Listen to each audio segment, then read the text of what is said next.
Hi everyone! Welcome back or welcome to Wool and Fabric Making. My name is Nckole. As it suggests, this is all about wool slash fiber arts. So not just wool, actually there's a lot of fibers. We talk about knitting, a little bit of crochet, and then the fabric is sewing, different like crafty things that we do here. Sometimes we talk about books and in general, just, fun stuff. Different things. So today, this is episode 8. Welcome back if you're returning. Thank you. If you're new here, welcome. Today's episode 8, and it's going to be just a regular podcast episode. I don't have a ton of updates, but I am going to show you completed yarn that I spun, which so far is the only one I've managed to finish for Tour de Fleece. And then I'm going to show you my in progress for my Alfie sweater. I'm going to show you some updates on my test knit, updates on my Christmas gift, and then also introduce a swatch for something new because I don't have enough other stuff to do. So let's start with the finished object. So this yarn, I've shown it a few times. It started in the Flag Wool episode when I talked about the fiber that I purchased at Flag Wool in Flagstaff, and it was the llama alpaca fin sheep blend. Big, beautiful fiber. So nice. So I did spin it, and I talked about a little bit about that some more in the episode that we reviewed for preparing for Tour de Fleece. So this is the final yarn, and I had really big aspirations to spin a bunch of my fiber. I only managed to get through one. So, that's life. Obviously, I can spin whenever I want. I'm not stuck in the Tour de Fleece time frame, so I still have plans to do a lot with my fiber and try and spin enough for like a vest and stuff. So I talk about that more in the episode on Tour de Fleece. But anyway, the one that I did finish is this one, which is one that I really wanted to finish. So I'm glad I at least got this one done. So this yarn, when I talked about it last episode, I still needed to like wash it and get it all ready and cleaned up. Now, I was not expecting, I mentioned in the last episode that it was a little crunchy. Yeah, I figured out why. It was so dirty. Like, I had to wash it 3 times to finally get the water clear enough that I felt like, okay, it's clean. And even still, like, when I make something with this and wash it again, I anticipate that it will probably still have a little bit of, like, residual dust and dirt in it. So, it is so different now. I mean, it softened up so much in washing. You can see it's, like, a completely different yarn. It fluffed up quite a bit. It's pretty fluffy. It's really nice. It's got a ton of drape. It's very like springy. And it came out to about a fingering / sport, depending on what part of the yarn you're looking at. But it's just a simple 2-ply. It's got a lot of like beige and taupe in it. Just simple, nothing super fancy.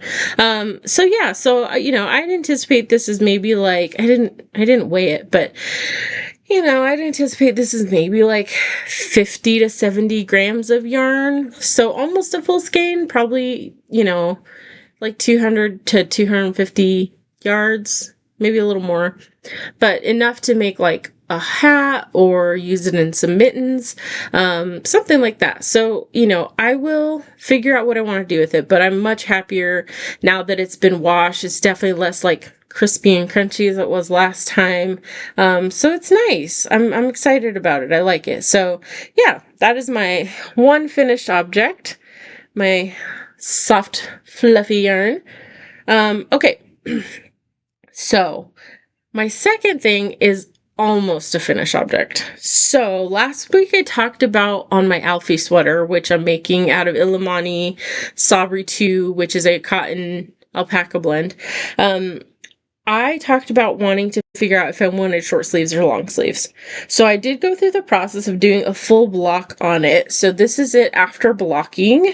And it's actually still pretty damp. It's not totally dry.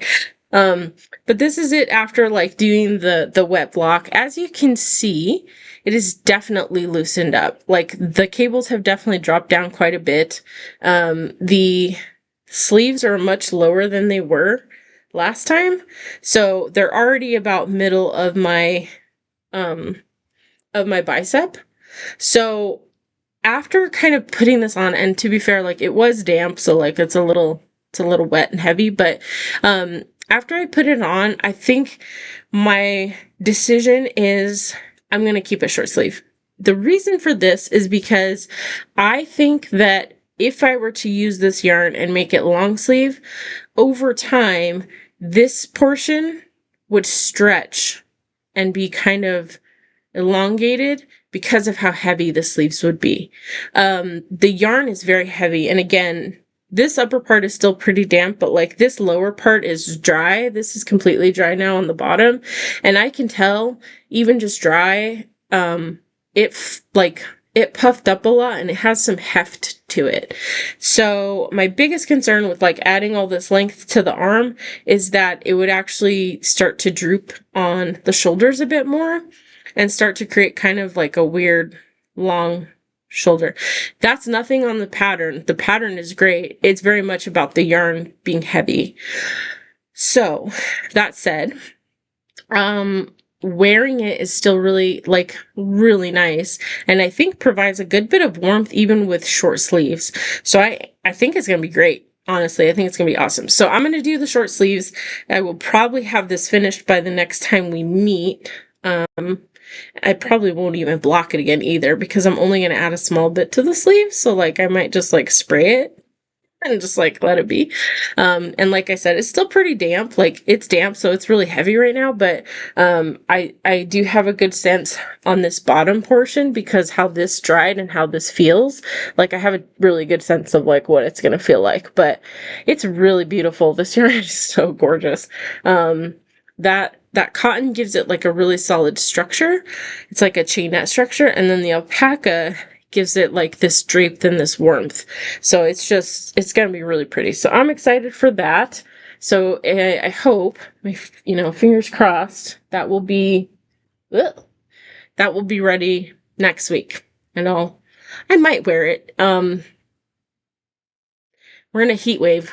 It's like 118 degrees outside, so we'll see how next weekend goes. If we're not like still in the heat wave, maybe I'll put it on. Okay. Jumping over to test knit update. So I've talked about this a couple times, and honestly just like haven't had a ton of like progress to show because it's taking a while, and I talked about this a lot more last time, but essentially I'm working on a test knit for Maya Tinks, and it is a halter, sort of halter style blouse. It's very cool. The design is very cool. There's and I mentioned that the gauge is small, but part of the issue I was having, it was my needles. The needles I had kept getting stuck.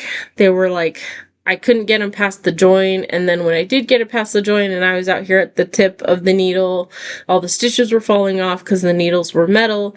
So I did end up going back to my local yarn shop. I went to the yarn parlor in Scottsdale, and I picked up a set of US 1 needles in a wooden needle. So these are like way better. I don't know if you can see. They're just so much better. The join is a lot cleaner. My stitches aren't falling off the wooden portion. So in general, these have worked so much better and have made it like a significant difference, to the point where I have actually finished the back down to the portion where you set up for the what's it called? The knitting in the round. So if you look here, this is the back, and so I've already got like all the way down the back, basically where your shoulder blade would be, down to like right here is like where the underarm join would happen. And then I also picked up the stitches for the front. So this is the front collar right here. So this part will go up here and then like work its way down, and this part would be in the back. So, kind of like this. Let me not stab myself. So anyway, so I did start the front. I think I've got a good rhythm on how it works, and it's been going a lot faster now. I'm much happier knowing that I've managed to get the back, the upper portion of the back panel done with these new needles. I got it done so much faster. I did the bulk of this in like probably a day, like a full day. So, yeah, I feel a lot better about it.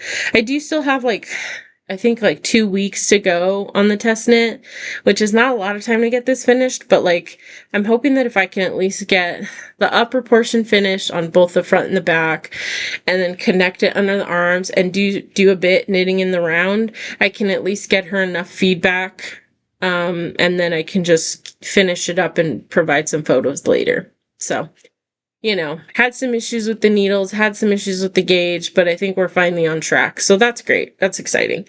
And I think probably this will be like my last test knit for a bit, because I've been struggling with some of the decisions I'm making on test knits, because I keep picking these patterns that are like really lightweight yarns. But anyway, that's my fault, not anybody else's. Plus I'm also working on Christmas gifts, so like I have so much on my plate with that I don't need to be adding test knits. So anyway, that'll be coming soon. I'm hoping to have that done in the next couple weeks and have a lot more progress as we go. I've seen a lot of the other test knitters are like done with theirs. There's people who have made like whole dresses already. It's crazy how fast some of these people are knitting. It's amazing. But yeah, so that's my update. I am still on the first ball. This is like still the first ball of this yarn, which is wild. So yeah, hopefully I didn't mess it up. Hopefully I'm not like too off on my gauge. I don't know. So that's my test knit update. Okay, a quick update on Christmas. So I did Christmas in July, I think last week, and I was talking about several different things that I'm planning to make. One of them, there's 2 sparkle shawls that we talked about, and so I went ahead and actually did some swatching on that, and I posted this on Instagram, but I wanted to like bring it up here because it's very interesting. So some of the yarns I had were varying like weights of yarn.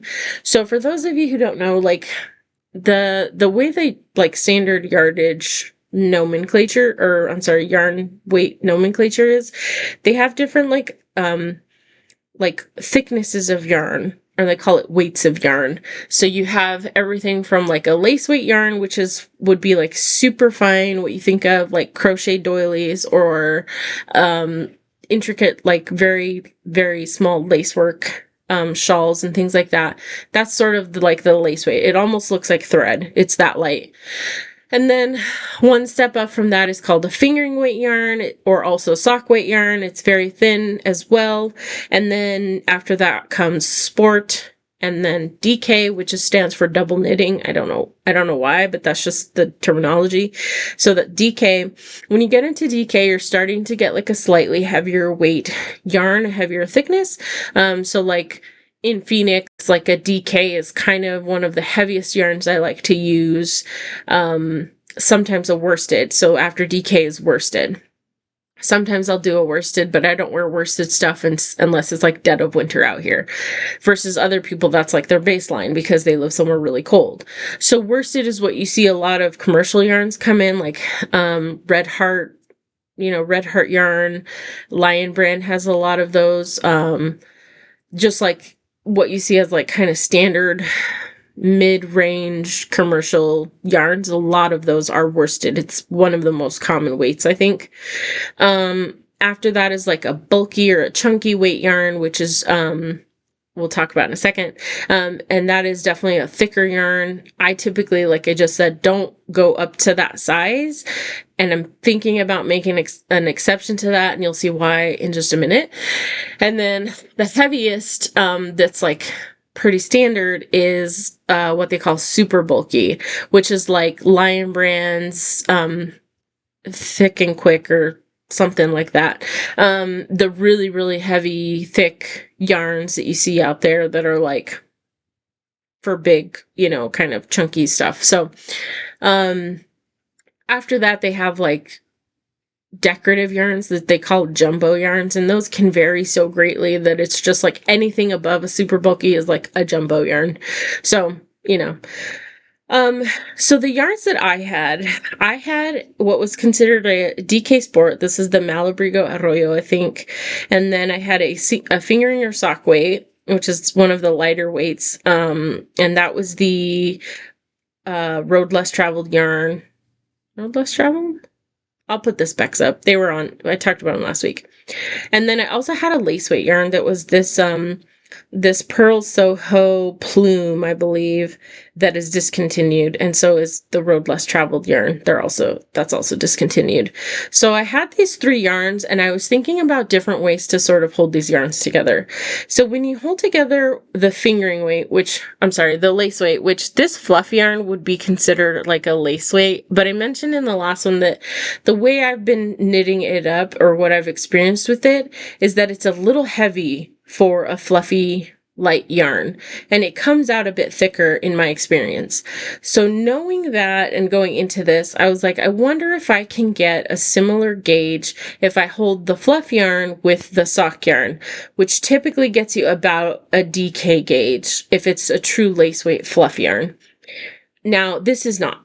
So it's very interesting to start gauge swatching with these. So I think one of the things I found for sure is that the Malabrigo Arroyo, which is this light pink on the end here, that is very much like a true sport weight. I think it leans way light to be a DK. This is not, in my opinion, heavy enough to be a DK. So it's very much a sport weight yarn. So I was already starting with like a light yarn here versus what I was trying to get when I got here. So because this was pretty light, I was like, well, let me just try it with this sock yarn, which is like one size down from this, and see how different they are. And as you can see, this piece right here, it cinches in, which tells you that the gauge is quite a bit smaller on this portion right here than this one, right? So this is like very loose. You can almost like see through it a little bit, versus down here you can't. So very loose. So I was like, okay, so I know that I probably can't do the sport and the fingering held by itself because the gauge will be too far off. So I was like, okay, let me try holding the sock weight with the fluff yarn together to see if I can kind of match the gauge of this. So as you can see here, we kind of cinched in, and then we came up here, and this got so much wider.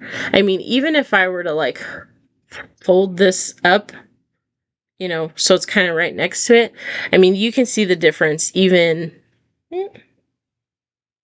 there. Like, you can see the difference in the gauge. See how much this flared out compared to this? So these are the same stitches, same number of stitches, and same needle size, US 6 on all of these. So what you can see here is that if this is the width from here to here of the fingering, and this flares out as much as it does, then again, that gauge is closer to probably a DK, maybe even a worsted, because of how heavy this fluffy yarn is. So then I was like, okay, so let me try just doing the fluffy yarn. And I actually started it held double, because I thought, well, maybe I need 2 strands of the fluffy yarn, right? So I started it with 2 strands. If you can kind of see right here, like it's a little bit darker just right in here, the first couple rounds. And almost immediately I was like, nope, that's very heavy. That is like a worsted weight almost. So I actually dropped it back down to 1 strand, which is what you see up at the top right here. That's just 1 strand of the fluff. And even still, you can see what a difference we have in the gauge. See that? See how much wider this is?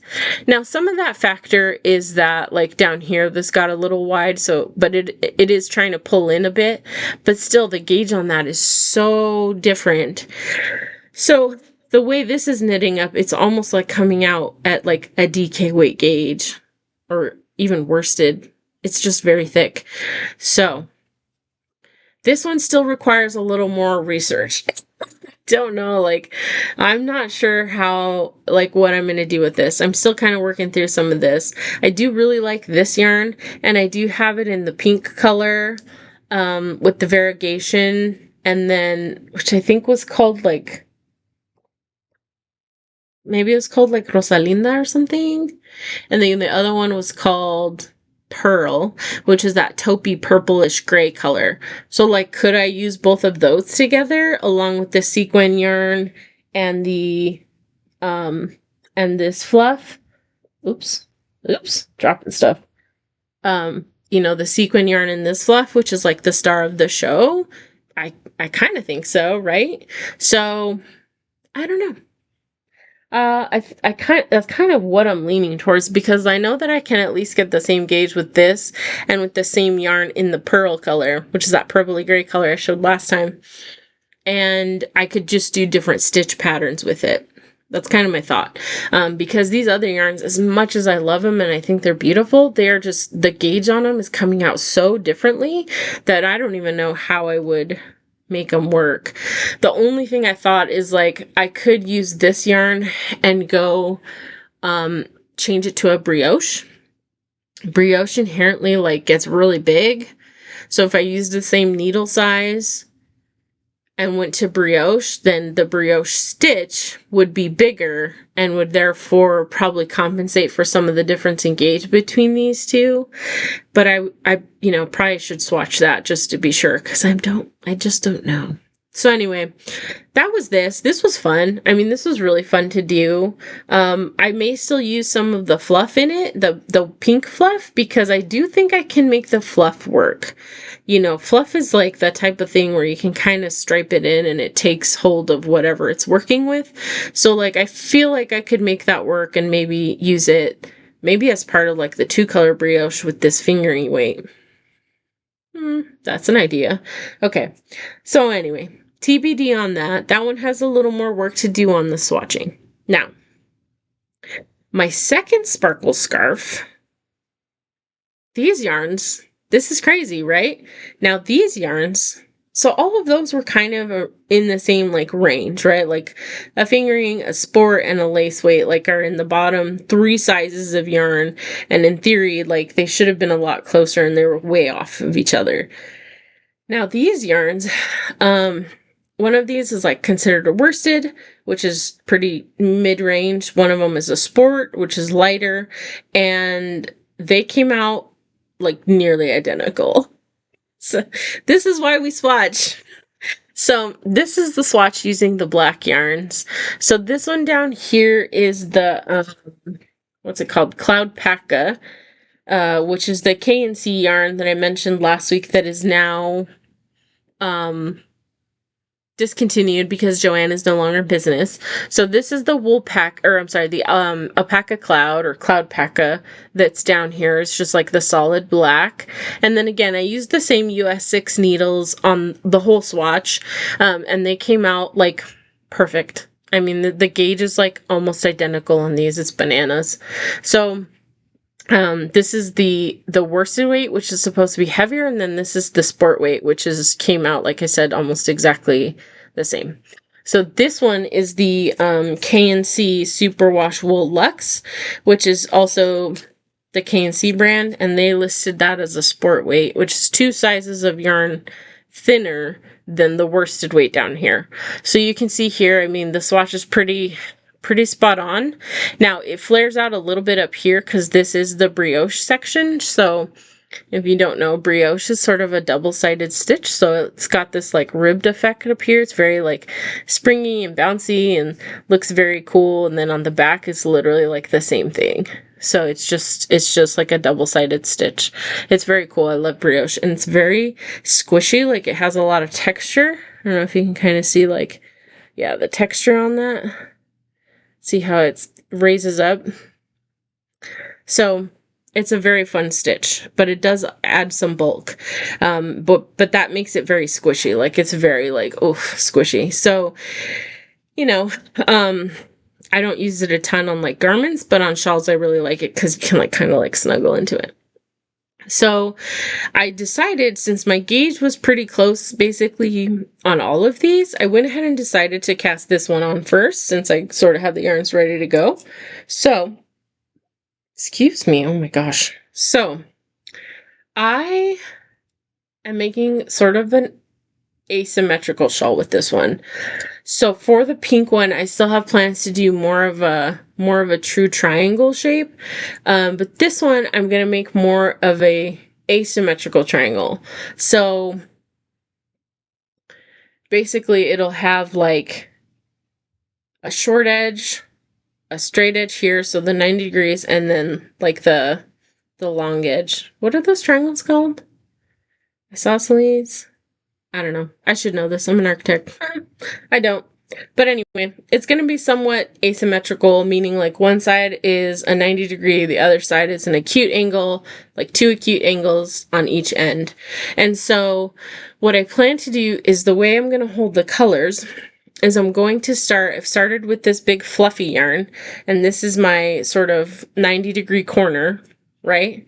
So it's going to start like this. Can you see that? And so what I'll do from here is, when I run out of this yarn, so I'm going to use one ball of this, and I'm just going to keep going on that 90 degree corner with this yarn. Once I'm done with that yarn, I'll transition to the Superwash Wool Luxe, this one right here in the middle. Actually, these two are the same. The two on the bottom are the same. One's just flat and one's brioche, but I'll transition to that one because it has a little more color variation in it to help break up the black. And what I'll do then is I will start to increase at a different rate to start making, like, taking it from that, perfect 90 degrees and then start making it skinnier.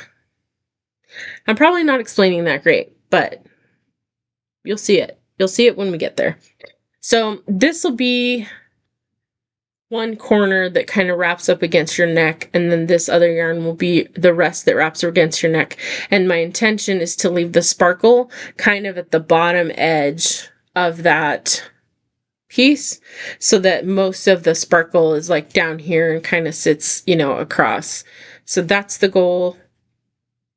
It'll make more sense when we see more of it. But anyway, for right now, this is what I have. This is obviously, this is just a stockinette stitch, like equilateral triangle.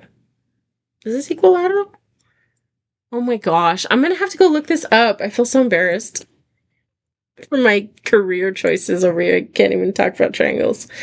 But anyway, this is very simple. I'm not using a pattern. I just cast on a corner and I started working, and I'm just doing increases on each end.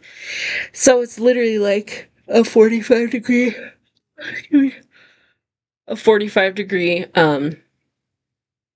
increase, right? And then if you turn it this way, it's 90 degrees. So I'm probably getting way too mathematical here. It's knitting. It's yarn. It's pretty and it's soft. That's all it matters. So anyway, yeah, so that is Sparkle Shawl number 1. It's on the needles. It's on its way. It's making some progress. So yeah, I'm excited about that. I think that'll be fun. And just as a refresher, here's the sparkle for that. It's gonna be so pretty. Love it. Okay. Now, I have enough to do, but do I let that stop me from casting on or swatching something new? The answer is no. In case we didn't know, the answer is no. So, Hobbii Locatelli put out a new pattern this week that I had no intention of participating in, but it is so good.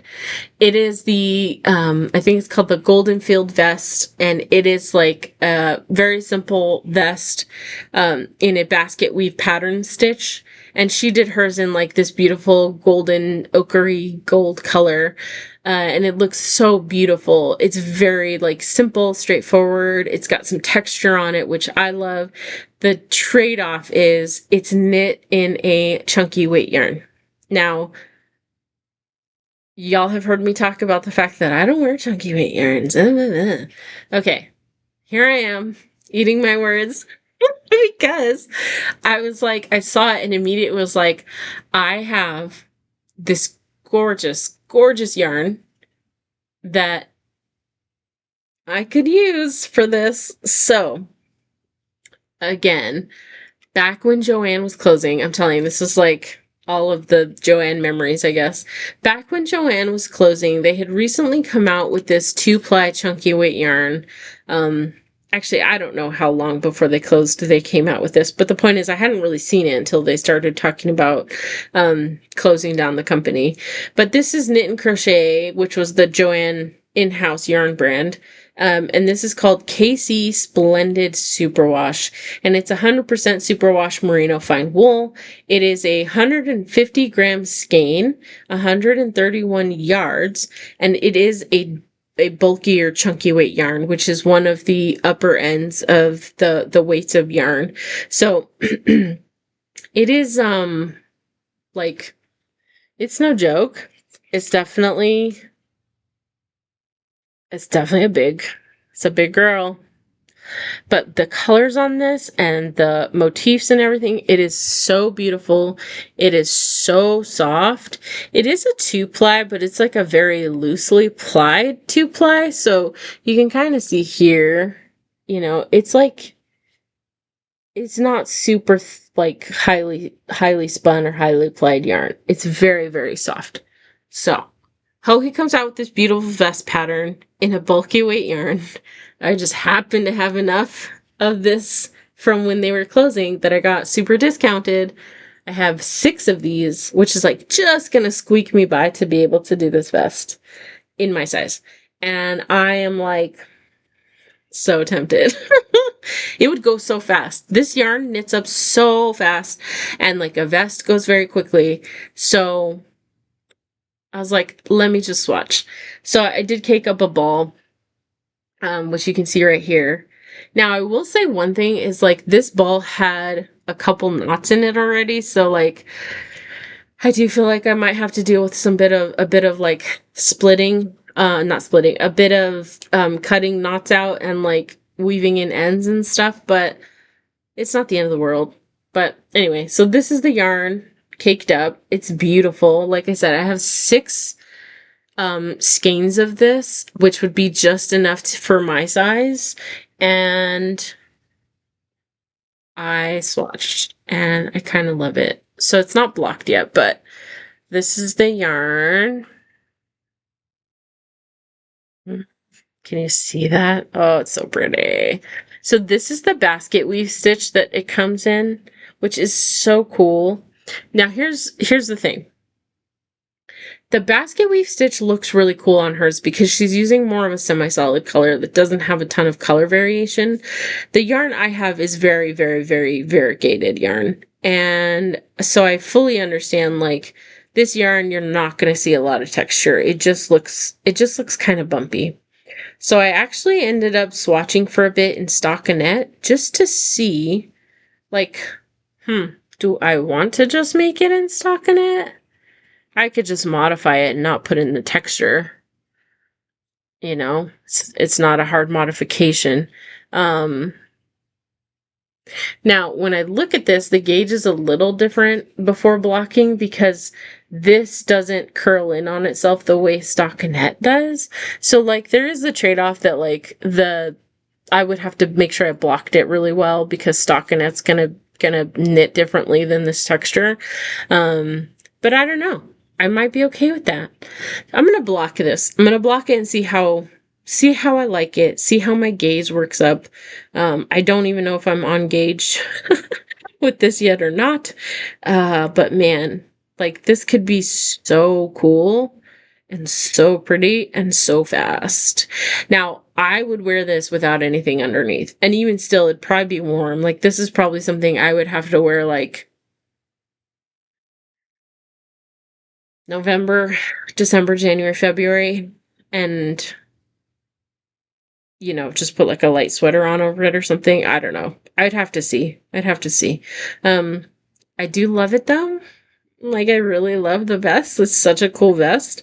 So I'm gonna block it and kind of see how the stitches sort of mellow out after blocking and see if it's worth, a full a full vest.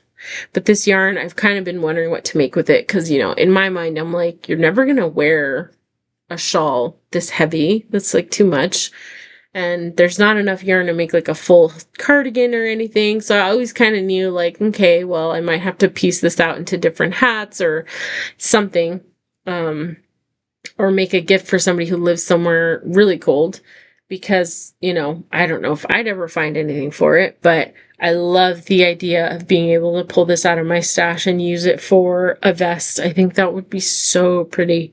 And candidly, like, in the summer out here, offices and homes get really cold, and you actually find that, like, if you can keep your core at a decent temperature, you don't get too cold, like in your office. At least for me, that's typically what I try to do.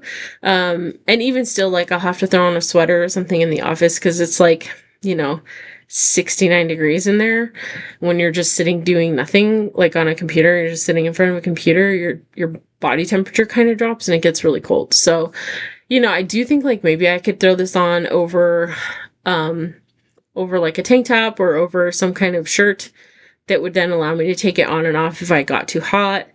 I don't know. So I'm thinking about this. I really, really, really love this yarn. I think it is so pretty. It is so stunning. The colors, all the, whatever, are really cool. Now, this yarn reminds me a lot of Malabrigo has a yarn. I think it's called Mecha? I don't know. I'll look it up and I'll put it on the screen. But they have a very similar yarn to this. And they also make like these incredible, incredible colorways. And I think that that yarn would actually be a great substitute to use for the vest. I think she knit hers in Luft, which is like a very high-end, fluffy yarn, which is fine. But if you're looking for something with like more variegation, something with a little more color play in it, or maybe even just a little more affordable, Malabrigo is definitely, I think, going to be a good option because it's going to have the same kind of weight, I think, to it. Meaning thickness, not heft. So yeah, so that is something I'm definitely I'm gonna block this today and just kind of see what it wants to do, see how I feel about it, or my gauges. But this is so pretty, and I think the colors on this in the stockinette are like, man, they're so good. They're so good. So like an all over vest with that, yeah. We'll see. We'll see. I may still do it with the texture, but we'll see. So anyway, that is that. I highly recommend checking out the pattern. It's very cool. I'll put a picture up. It's just got some really interesting texture on it because of the basket weave stitch. So yeah. So that's that. And honestly, that's kind of all my updates for this week.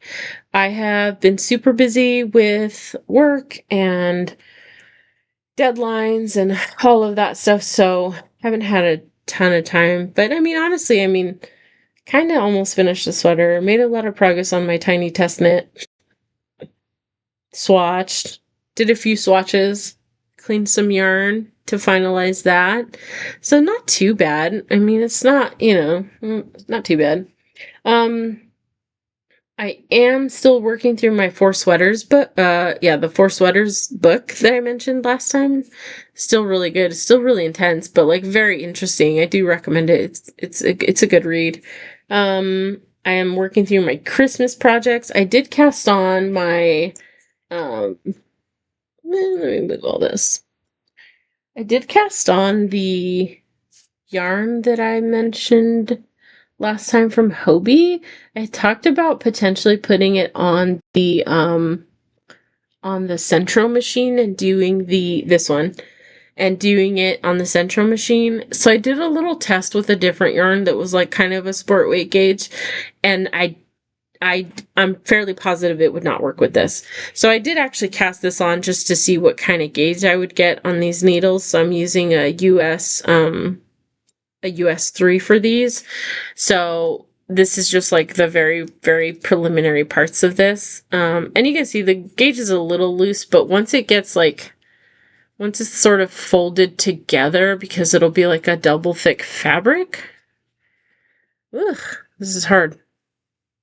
Once it gets like folded together, there's a lot less, like you can see a lot less through it, versus single fabric. You can see a lot through it. But, oh, I lost a stitch. Okay. Crisis averted. I got it back on there. All right. So, anyway, I'm excited to see this. It's just stocking it in the round, so it's like mindless knitting. So if I ever have an opportunity, like in the car or something like that, where I can just sit and like knit, and I don't have to worry about needing to see my knitting or something, then I can use this. So this one will definitely take a bit of time, but I'm excited to see the color work knit up. I think it's gonna be really cool. So this one will be fun. And I did cut off a lot of length to create like the fringe that's going to be on the end so that it matches the black. I don't want to end up with like white colored fringe on both ends. It should match each side of the color spectrum. So one end should be black and the other inside end should be like that white color. I don't know if you can kind of see in here. It's like white. So yeah, I'm excited. That is going. It's like, obviously this like was mostly just for me to kind of see if these needles would work, and I feel good with them. So this is an, when you have time kind of thing that I'll be working on. Yeah. So for my vest, the one thing would just be like, I don't plan to make this like right now. This is probably something that I would make like in a couple months after I get through some of my Christmas knitting, but it is something I wanted to swatch and kind of get an idea of like if I want to move forward with it and, and how. So that's that. I did, when I was at my local yarn store, pick up a couple things for another potential gift knit. And I can't give you too much on this because the person will know immediately who it's for and what it is. But I'll give you a little sneak peek because I'll show you just this part. So these are gold. These are 2 attempts at making a gold. Yeah, if I show you the other color, that person will immediately know that it's for them and what it is. So I'm not going to do that because I don't want to give it away yet. But I'll show y'all maybe once I start knitting it. We'll see. But anyway, yeah, this is gold. So I like this combination, but for what I'm trying to do, this is the combination that works better. So this is another potential Christmas gift that if I can get through all my other stuff, this is going to be for somebody. So yeah. So anyway, there's that. The gold that is the Glamour from the Lana Grossa. So the Lana Grossa Glamour. And this is the color 10. So 10, which is just gold. So it's so pretty. This stuff is so delicate. Like it almost feels like you could wear it as like a freaking chain bracelet or something. Like that's how delicate it feels. It's so, so pretty. So anyway, little teaser on that. I can't give you too much more information on that because it'll be a big giveaway on what it is. I am still reading through Yesteryear. I'm a little like, I don't know, I read it and then I kind of get distracted. So I've sort of been focusing more on my other book. And then in addition to that, like I listen to audiobooks and stuff. So I've usually got like several books in the works at any given time, and that just works for my brain. Same with knitting. I mean, as you can see, I have like 50 projects on at the same time, and that's what makes sense to me. It helps me, there's something that's like more mindless and I don't have to think about. And then there's things that are like very engaging and cool and new. And then there's things that are like really complicated and I have to focus on. So all of those things have a place. And I think that that's part of what makes it part of what makes this craft fun. So, okay, I'm gonna leave it there. Finally, we got one under an hour. Like, good job. I probably rambled a bit here at the end, but that's okay. So yeah, I'm hoping next week I'll have some more updates. I'm hoping to have, my Alfie sweater done, completely done. I'd like to have my test knit at least, starting to knit in the round so that all I'm doing left is a little bit of the body. And then hopefully I'll have some good progress on my sparkle shawls. Maybe I will decide if or if not, I want to make the vest and so forth. So we'll have some more updates next week. Thank you all for joining. And yeah, I'm excited to see how these things go. Please feel free to ask any questions or reach out if you want any more info on anything. Let me know. I'm always around. All right. Thanks, everybody. Bye.